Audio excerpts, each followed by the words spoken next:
Bonjour, voici les titres de cette édition. Nous parlerons actualité, soupçons de fausse agression. La police affirme avoir encore plus de preuves contre Juicy Smollett. Nous parlerons aussi littérature avec le roman Pleurer rire d'Henri Lopez.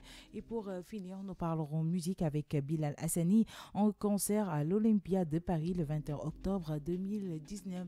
Tout de suite, le développement. King FM, le journal de la culture. Rebonjour à vous, chers auditeurs internautes de King FM. Ravi de vous retrouver encore une fois dans votre journal de la culture à la présentation. Cathy Ndiaye de l'autre côté de la baie vitrée. Ahmed ici, côté technique, Alimatu Ndiaye, côté digital. Actualité. La défense de Juicy Smollett est de plus en plus mise à mal. La police de Chicago a donné une conférence de presse pour évoquer l'avancée de son enquête sur l'acteur et l'agression homophobe et raciste dont il est censé avoir été la cible fin janvier. Si le comédien de la série Empire dément avoir mis en scène l'attaque, les inspecteurs estiment que le chèque de $3 500 fait par Juicy Smollett aux frères Abel et Oula Ndero est la preuve qu'il les a embauchés pour l'agresser. Et ce n'est pas tout, comme l'a révélé le superintendant de la police de Chicago, Eddie Johnson, dans Good Morning America ce lundi. Les deux frères affirment toujours que la somme leur a été explicitement remise par Juicy pour orchestrer cette attaque raciste et homophobe. Le policier a par ailleurs ajouté avoir d'autres preuves de culpabilité de l'acteur en sa possession, des preuves que la police de Chicago n'a pas encore rendues publiques. Littérature. Le Pleurer rire est un roman d'Henri Lopez paru en 1982 aux éditions Présence africaine, considéré comme une œuvre classique de la littérature africaine moderne. Il traite de la mauvaise gestion du pouvoir par les dictateurs africains. Angèle Béatrice Basse.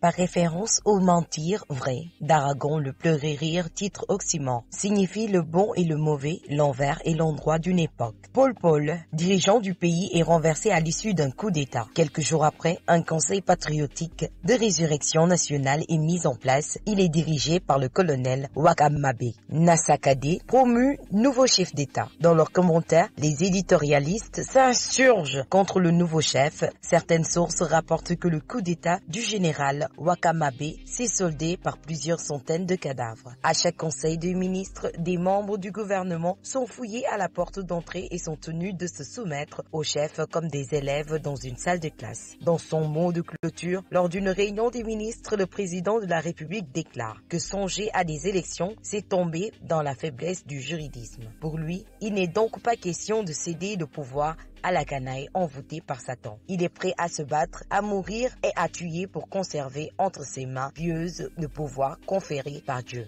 Une tentative de coup d'État visant à ramener Paul au pouvoir se traduit par un échec. Le colonel Araka, considéré comme le principal instigateur, trouve refuge dans l'ambassade d'Ouganda. Nasakade réussit à obtenir qu'il soit livré lorsqu'il en fait la demande à Idi Amin Dada lors d'un voyage à Ouganda. 3 camions militaires stationnent devant l'ambassade à 2 heures du matin, la nuit qui suit le retour de Wakamabe de Kampala, la capitale de l'Ouganda. Araka, ficelé comme un vulgaire colis, est amené en dehors de la ville. L'argent tant espéré de la Mecque et d'autres capitales croyantes et pétrolifères ne laisse pas retarder sa date d'arrivée. Pendant ce temps, les fonctionnaires restent plusieurs mois sans salaire. Ils ne peuvent compter que sur les petites combines pour survivre. La presse confirme certaines rumeurs selon lesquelles Wakamabe aurait échappé à un attentat. Ensuite, on remarque les absences depuis 1 mois dans les cérémonies officielles du capitaine Yabaka et du chef d'état-major des grandes et historiques forces armées, le colonel Kaputula. Le capitaine Yabaka est arrêté, jugé puis passé par les armes. Dans ce livre qui met en scène une dictature, le chef d'état Wakamabe Nasakade craint de perdre son pouvoir conféré par Dieu. Son pouvoir fait peu de cas de l'intérêt public. Il s'agit d'une politique du ventre dans un pays où règne le mal, la peur de la mort, le complot complot et la remise en cause d'un pouvoir usurpé, le tribalisme de culte de la personnalité, de l'opulence et la gabegie. Face au pouvoir, chaque couche sociale choisit une stratégie, la subversion ou le coup d'État. Dans ce roman violent, la femme est prise comme un objet de plaisir, d'attirance sexuelle. Il est voué à l'amour charnel,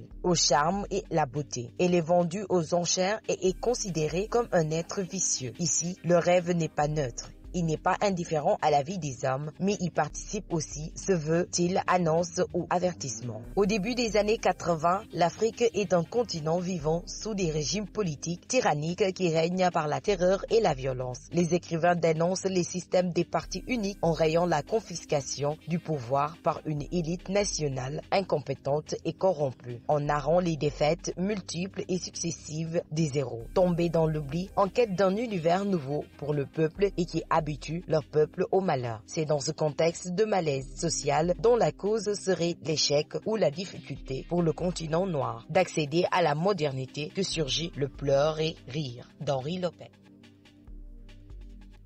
Merci à vous, Angèle Béatrice Basse. Musique.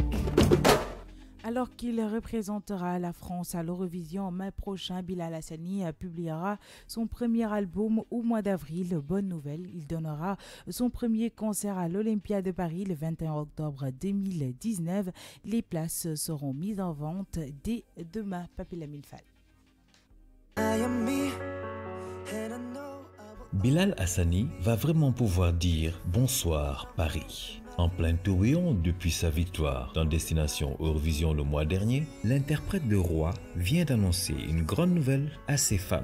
Surprise, on se donne rendez-vous le 21 octobre à l'Olympia pour mon premier concert, a-t-il écrit sur ses réseaux sociaux, annonçant au passage que les 100 premiers acquéreurs remporteront une rencontre avec lui avant le show. Une véritable consécration pour le jeune artiste qui représentera la France à l'Eurovision le 18 mai prochain à Tel Aviv, en Israël. J'aimerais vraiment faire une tournée. Ce serait vraiment sympa parce que je suis un chanteur aussi. Je veux montrer ça. Je veux sortir plus de musique. Des choses arrivent bientôt, avait-il confié l'an dernier dans une interview sur Pure Chart. Son rêve est donc bel et bien en train de se réaliser. Les places de son concert seront mises en vente le 22 février à 10h. Ce concert à Paris sera l'occasion pour Bilal Hassani de présenter des chansons originales qui composeront son premier album attendu au mois d'avril 2019. Je ne veux pas trop en dire parce que j'adore le secret, mais il y a des surprises sur cet album parce que je suis un personnage en 3 dimensions. Il y a beaucoup de relief dans ce que je représente, mais j'ai des passions assez diverses. J'ai des influences musicales très larges, a-t-il expliqué. Disant un projet plutôt électrique, ça va être assez varié. L'intérêt, c'est de montrer plusieurs facettes de ma personnalité avec des titres qui seront ordonnés malgré tout. Je sais que ça ne fait plus dans notre génération avec le streaming, mais je suis très fan des albums avec un beau corps de travail. Le Parisien annonce que Madame, Monsieur, qui coécrit Roi, fera partie intégrante du projet. Ça passe ou ça casse, mais ça regarde qui.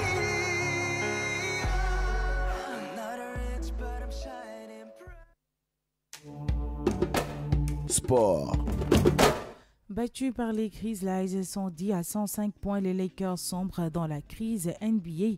Rien ne va plus pour l'équipe de Los Angeles, encore dominée par un adversaire a priori bien plus faible. Les Grizzlies l'ont emporté contre les Lakers 110 à 105 points malgré le triple-double d'un LeBron James maladroit et inexistant en défense. Les playoffs continuent de s'éloigner après cette 10e défaite en 14 matchs pour LA.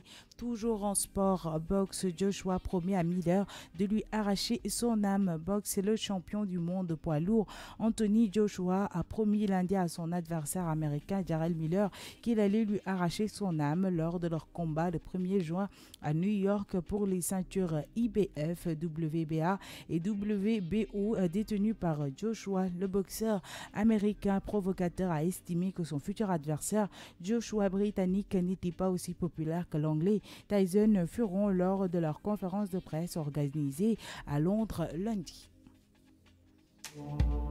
Votre agenda culturel.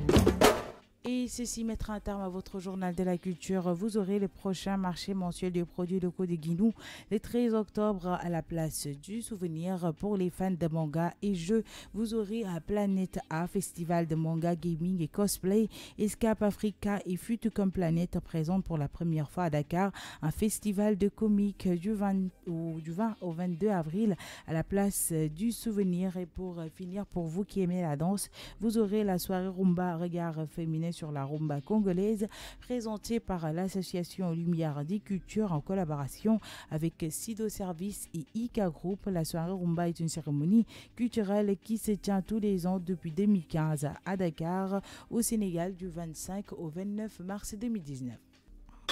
Culture, musique, art, cinéma, danse, tout ici. Le journal de la culture sur King FM avec Cathy. Et voilà, chers auditeurs internautes de King FM, c'était tout pour votre journal de la culture version française. Merci à Medici pour la gestion technique. Merci à Limotou Ndiaye pour le digital. Je vous donne rendez-vous à 17h30 pour la version Wolof. C'était le journal de la culture sur King FM.